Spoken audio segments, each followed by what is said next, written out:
principales. Lo que quería conseguir era cómo cambiar la situación de los inmigrantes. Han entrado en todas esas ocupas y esos edificios ocupados servían mucho en todo ese problema, pues había problemas.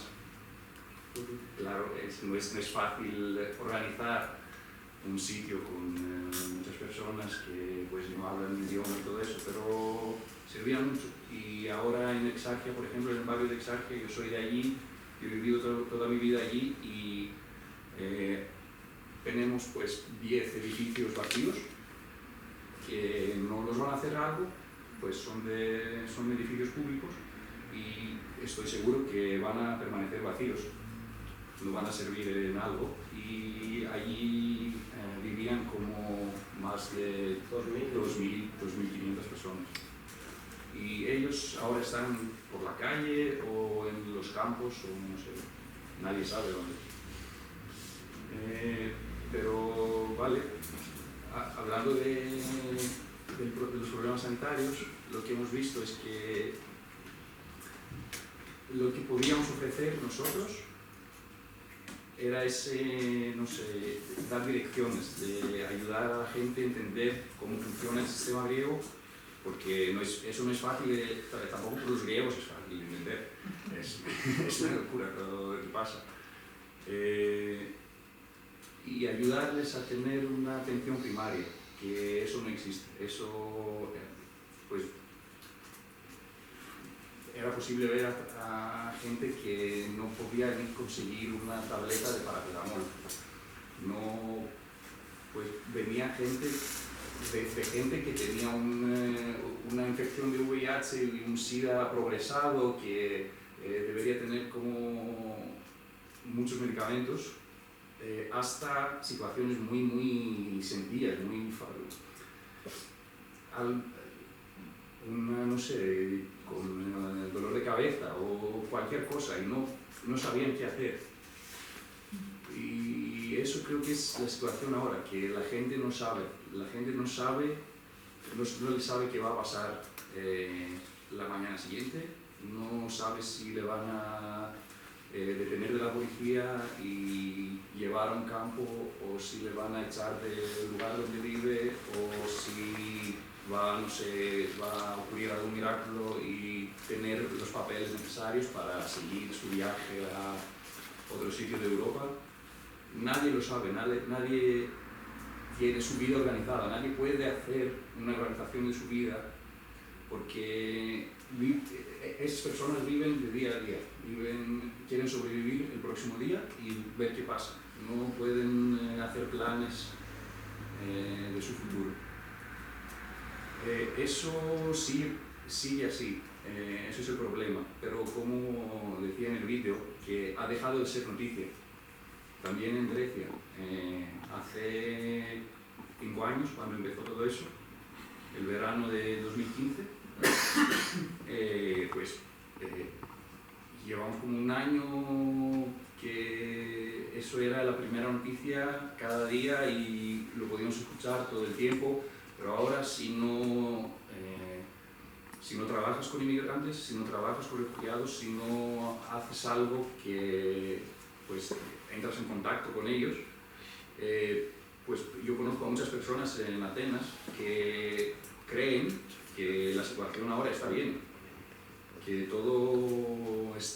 que no tenemos ningún problema, que todos están donde deben estar, o no sé, porque ahora no lo muestran tanto, no lo ponen en las noticias, nadie habla de la gente que sigue viniendo cada día en Lesbos. Y no sé, eso creo que es una de las razones que ha llevado al cambio del gobierno. No sé, ahora ha cambiado también la situación con el seguro social, que es mucho más difícil. El primer acto que hizo el nuevo gobierno era de cambiar los requisitos para los refugiados de obtener un seguro social, de hacerlo casi imposible. Y pues la verdad es que yo tampoco sé cómo eso va a empeorar, porque yo lo veo empeorando cada día. No sé cómo puede cada uno ayudar, la verdad. No sé si nosotros, que pasamos como unos meses atendiendo a gente, no sé si los ayudamos. No sé si hicimos algo, porque la verdad es que la organización no era tan organizada. Teníamos muchos problemas, pues... Y así funciona, así ha funcionado en Grecia en los últimos años, que las organizaciones, las ONGs que han venido, han traído mucha gente, muchos voluntarios que pues no hacían nada, que solo estaban allí para gastar el dinero de la Unión Europea y de todo eso, y no sé, de hacer vacaciones en Grecia. Pero eso es incontrolable, es una situación que no la puedes organizar tan bien. Yo no tengo soluciones y la verdad es que creo que en el momento lo más importante es mostrar el problema, es que entender que existe ese problema, y después las soluciones pues podemos discutir y encontrar ideas, pero vale. Creo que el problema más grave es que la gente no sabe, y pues la gente en España a lo mejor pues no cambia nada si lo sabe, pero la gente en Grecia tampoco sabe lo que está pasando.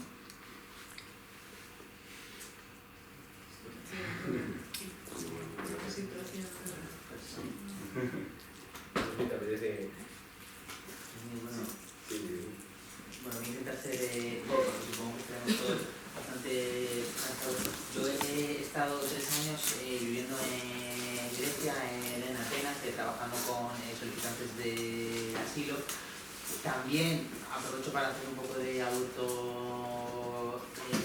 promoción. He escrito varios artículos sobre esto en el diario, en Público, en Gara, pues si me queréis seguir. Y bueno, yo creo que más o menos que lo han comentado todos ellos, pero sobre todo para meter una pincelada, al final, por ejemplo, Lesbos no deja de ser una frontera dentro de una frontera, no deja de ser un circuito de asteroides que se coloca alrededor de la llamada fortaleza Europa para evitar que personas de terceros países vengan aquí. Entonces, Lesbos, tanto con Chios como con Kos, como con Leros, todas las islas frente a las costas turcas, lo que actúan es como una zona de amortiguación, y las malas condiciones lo que propician es un efecto disuasorio. Por eso es por lo que en Moria, que hay 20.000 personas, es la segunda ciudad que hay en Lesbos, forma parte de una estrategia mayor de la Unión Europea, sobre todo son unas políticas anti-inmigratorias que sobre todo repercuten sobre los países periféricos, entre los que estamos nosotros. De hecho, en el 2018 llegó más gente a España que a Grecia, aunque creo que este año ya nos ha cogido la cabecera otra vez.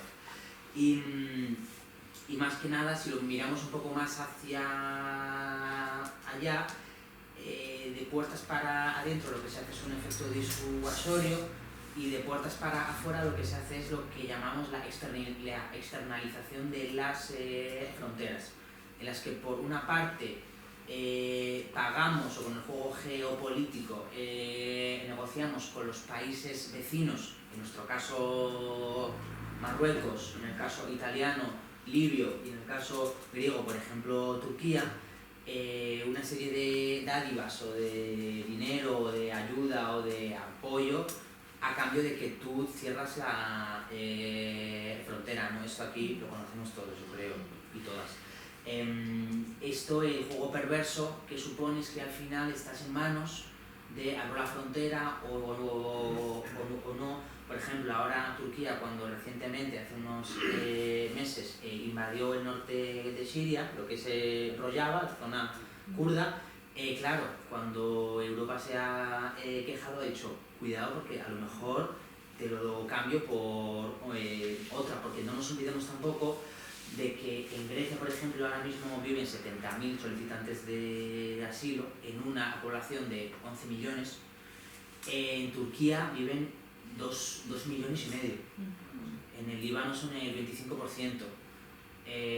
Podemos seguir con muchos casos así en el que decimos que la mayoría de las personas refugiadas no viven aquí, la gran mayoría viven fuera, igual que la inmensa mayoría de las víctimas del terrorismo está en los países musulmanes, no en los países europeos, por ejemplo, ¿no? Y luego, para no enrollarme demasiado tampoco, sobre los espacios autogestionados que se llaman squads, bueno, esto Costis lo sabrá mucho mejor que yo. Aquí, como ha dicho Miguel también, vemos que en los últimos meses se ha barrido unas 12 squads que operaban dentro de Atenas y que alojaban unas 2.000 personas. Creo que solo queda una, que es Notara, que está en el barrio de Atenas y que es un edificio público, pero que en cualquier momento puede ser... ¿Les ha quitado la electricidad? Han quitado la electricidad, yo eso no lo sabía ya, porque llevo un mes aquí. Y bueno, pues también eso forma parte de la criminalización de las personas migrantes para encontrar una especie también de chivo expiatorio para los problemas mundanos, cosas que ya, por supuesto, lo sabéis todas.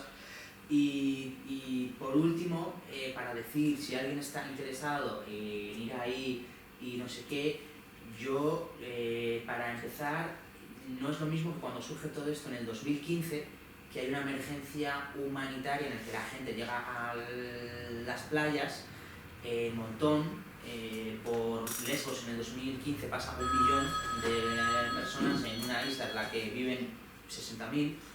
Y entonces será una situación como de desborde, que entonces sí que da pie o genera un espacio en el que la sociedad civil puede operar o puede crear. Lesbos, por ejemplo, fue Plátanos, el campo de Plátanos, entre otros. En Atenas también surgió mucho, pero la situación cambia radicalmente en el 2016 con el tratado de la Unión Europea con Turquía y de Grecia con Turquía, un tratado de la Unión Europea con Turquía que no está escrito, que es un acuerdo verbal, por lo que tú no puedes denunciarlo o no puedes increparlo, ¿no? Y entonces eso convierte Grecia en una zona no de paso, sino de estancia, sino de estar ahí varado, a la vez que cerramos las islas. Entonces, de alguna manera, toda esa emergencia humanitaria que daba espacio a la autoorganización se va cerrando mediante una progresiva institucionalización. Entonces, en Lesbos, ahora, por ejemplo, tú, si no es bajo el paraguas de una organización, te es muy difícil trabajar, porque la policía te va a estar parando, porque te quieren fuera, tal. Sí que hay organizaciones, pues digamos, más institucionales o menos institucionales, o más autogestionadas o más pequeñas, ¿no?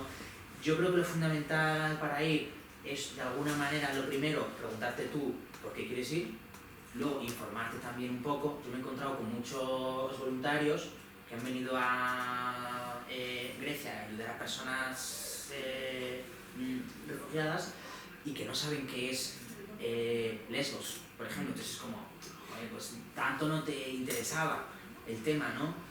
Entonces yo creo que por una parte eso, preguntarnos a nosotros mismos eso, luego el perfil sanitario y el perfil legal siempre son súper útiles, o el perfil también de habilidades como carpintería, fontanería, este tipo de cosas siempre son útiles. Y luego la mayoría de las personas, yo creo que no tenemos estas grandes facultades, y entonces lo que marca ahí la diferencia es el tiempo. Si tú vas para menos de 3 semanas, no sé si te puede compensar ir, porque es más o menos el tiempo que vas a tardar en aprender, en desarrollar contactos humanos, todo eso. Lo que de verdad necesitan son personas que vayan un tiempo largo, que quieran tomar responsabilidades a largo plazo. Y esas personas siempre son necesarias. Yo recomiendo ir a Lesbos, que es donde yo creo que hay más proyectos que funcionan de una manera, yo digo, fuera de los circuitos institucionales, o fuera de Naciones Unidas o de tal, que ya es otra película, que ya tiene como un conflicto moral, bueno. Pero hay muchas en las que hay una presencia además española grande, que siempre te es fácil conectar. Y en Atenas yo ahora mismo he estado viviendo ahí 3 años, yo creo que está un poco parada la cosa en cuanto a la autogestión con personas migrantes, pero siempre hay cosas. Exarchia yo creo que es un poco el epicentro, con el Spekimet Anaston y todo esto quizás, pero bueno, eso ya es un poco más específico. Yo tengo algunos contactos, si alguien estáis pensando ir, a lo mejor Miguel os puede facilitar mi contacto, yo soy Miguel también, y oye, pues para mí pues un placer también, si alguien quiere ir, pues darle algún contacto, poner en común y eso. Y nada, simplemente eso, que quería hablar poco y como siempre pues me enrollo mucho. Gracias. Yo no tenía un par de fotos más, pero me parece mucho más chulo, me parece mucho más chulo, bueno, este es el sitio que habla Miguel, bueno, no es el sitio exactamente que habla Miguel, esto se llama Vox, que es divertido lo que puede significar una palabra en un país y en otro. Es una cafetería, es una clínica, es un lugar de reunión, es un lugar de vivir de la plaza de Exarchia, de, como dice Miguel, el epicentro de la autogestión en Grecia, que está autogestionado y que bueno, ahí veis una imagen que Costis, creo que tú habrás visto pocas veces en tu vida hasta hace poco, ¿no?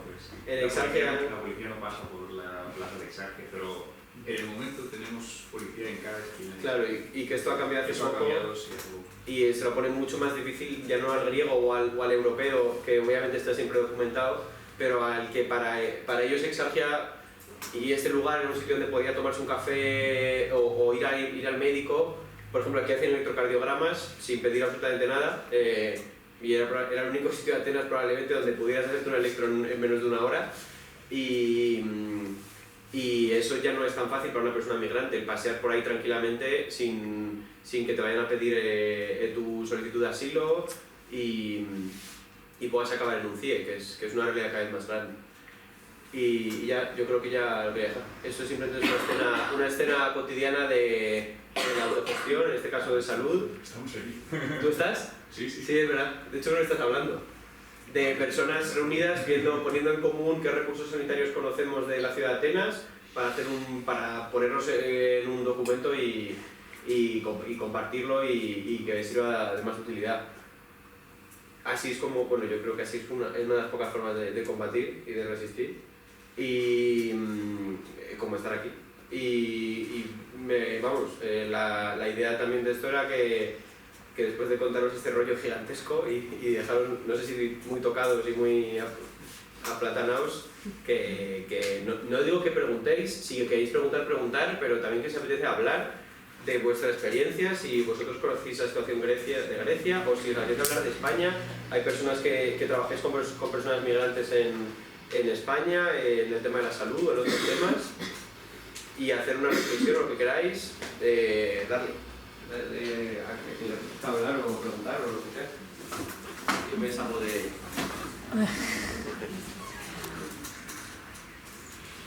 Bueno. A mí la cosa que me da la atención es que habéis pasado un poco por encima. Si esa podía ser un desastre o no, pero había un determinado matiz.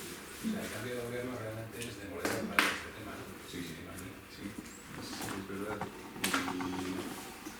Pero creo que eso refleja una tendencia que existe en toda Europa, no es un problema de Grecia. Bueno, lo sabemos que hay personas que les interesa ayudar a la gente, que les interesa ayudar a los refugiados y no tienen ningún problema convivir con ellos y lo quieren hacer, pero lo vemos en todos los países, que la derecha y esas opiniones contra los inmigrantes están creciendo mucho. Y en Grecia pues la situación fue un poco más no sé, más aguda, más grave, y eso llevó no sé, un cambio de pensamiento más rápido, pero espero que la mayoría de la gente tampoco piense, no sé, contra ¿Tuvo algo que ver el tema de la inmigración para el cambio de tendencia en el voto, que pasa de una izquierda más o menos a una ultraderecha sí, dura? pero ¿Crees que pudo tener algo que ver la situación de la situación de los una migrantes, una inmigración masiva que impactaba en el sí, claro, sí. Y creo que pues la verdad es que la mayoría de la gente que votaron por la derecha creo que lo hicieron por otras razones, pero porque creo que la mayoría no han vivido los problemas de los refugiados, siguen viviendo en su mundo ideal sin darse cuenta de lo que está pasando, pero hay muchos políticos que salen también en las noticias y no tienen ninguna vergüenza de hablar de cómo podemos no sé, impedir los barcos de llegar, como no sé cómo se dice en español. Sí. Pero destruir los barcos antes de que vengan, y hablan de eso libremente, y bueno, a la gente no le molesta eso, y eso, no sé, y yo no lo podía creer, que pues, ese tío va a las noticias y habla de eso, y es uno de los políticos del partido que está ahora en gobierno. Entonces no sé, la verdad es que no sé cómo la gente lo acepta todo eso, pero bueno, esa es la mentalidad. Si yo puedo comentar algo, 3 apuntes rápidos. El primero es que también, dime si me equivoco, pero yo creo que el cambio del gobierno ha tenido más que ver con lo que Syriza prometió y con el memorándum que hizo, o con el referéndum. Bueno, aquí ya nos metemos en política.